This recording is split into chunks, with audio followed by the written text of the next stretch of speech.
there was a prince who was heir to the throne of a great kingdom. And he was of marriageable age, and his father, the king, was bent on keeping his lineage going. So he pressured his son, the prince, to find a suitable bride. But the prince could not abide any of the popinjay princesses that were brought before him, addicted as they were to their mirrors, their jewels, and their gowns. But he was lonely. He longed for the companionship of a wife. But to placate himself, he would go out hunting. And one day, when he was out hunting in the forest, he came across a maiden gathering wood for the stove, and he was completely taken by her gentle demeanor, her beauty. And so, after conversation with her, and falling deeply, deeply in love with every word that came from her mouth, he decided then and there to ask for her hand in marriage. So the maiden, giving him instructions on how to find his way to the farmhouse where her family lived, the prince made his way, and when he was invited in by the farmer and presented his case,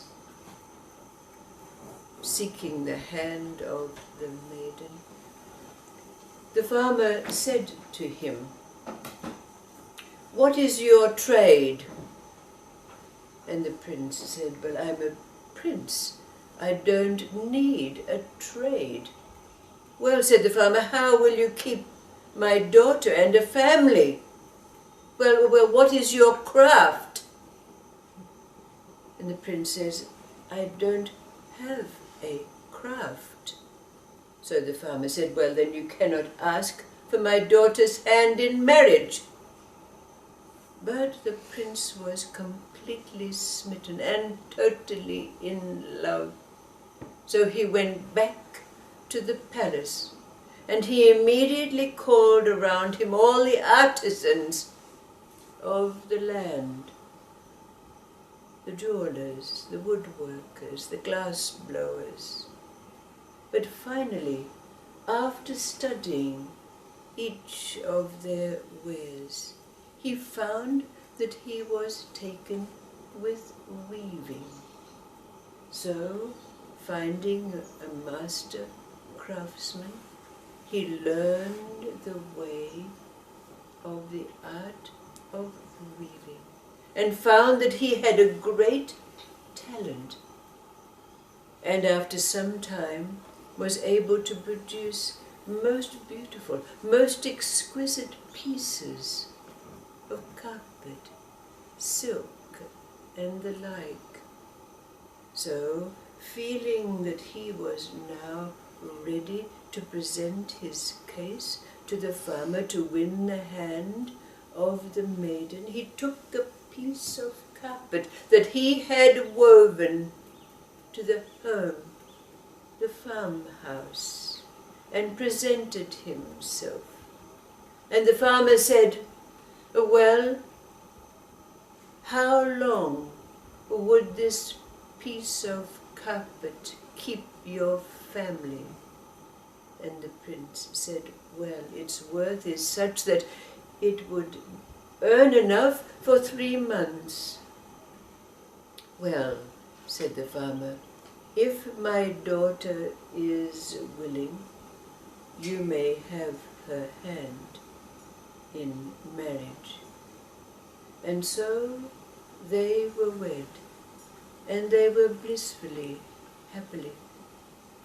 The prince, after his father's death, took his place on the throne, and he learned well from his humble wife, and often in the evening, in the company of his closest adviser, disguised as an ordinary man, he would go out into the town to see how people lived, how they were faring, what were their complaints, and so on. But one evening when he was out on one of these jaunts, the dark of night had fallen, and as they turned a corner, they were accosted by a band of robbers, who immediately took them, bound them up, and took them back to their den. Now, the robbers, seeking to find what the king and the vizier had that might be worthy of stealing, and were very disappointed to find that they had nothing of worth with them. They discussed amongst themselves and decided that the best thing they could do was to kill these two. They weren't worth anything, and dispose of their bodies. But the king's advisers spoke up and said, wait, my companion is a great weaver, and it is certain that if you bring him the accoutrements to create a work of art, you will be able to sell it at the palace for a great deal of money. So this whet the appetites of the robbers. So they found a loom, and they bought the materials for the king to weave. And he wove an exquisite silken handkerchief. Now his advisor said to the robbers, take this to the palace and take it to the queen, and surely you will earn gold.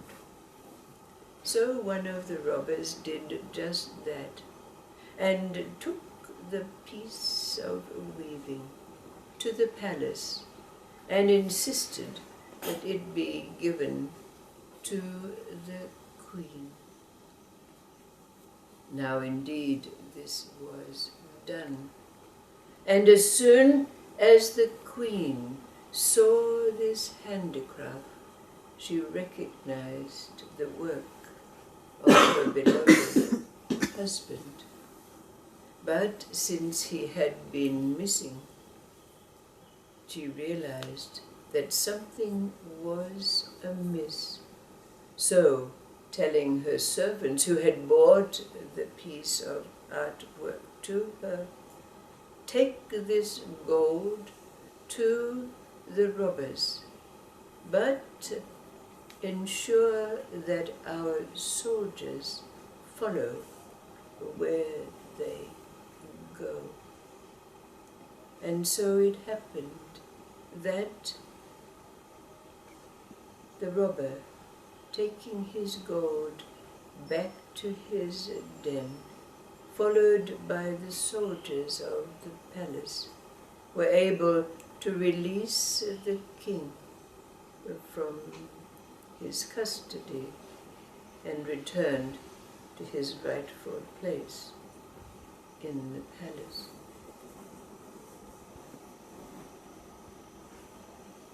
So, question can arise from this story,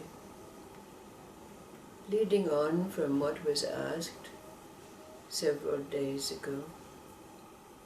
And the question is, What is your craft? We know that an artist can stand before a canvas with a brush and palette, and a painting will arise. We know that with storytellers we can be with a group of people, and a story will come. Or an artist standing on the stage, and a song will arise. So there's another question, the more important question. The craft. What is your craft? And if someone asks you the question, from where does this song arise? From where does this story arise? From where does this painting arise? From where does this comedy sketch arise? What would we answer? Where does our craft arise? From where does it lead us if we seek its source?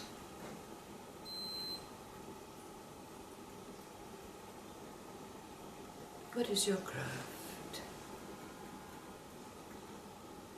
And where does it arise from? What is its source?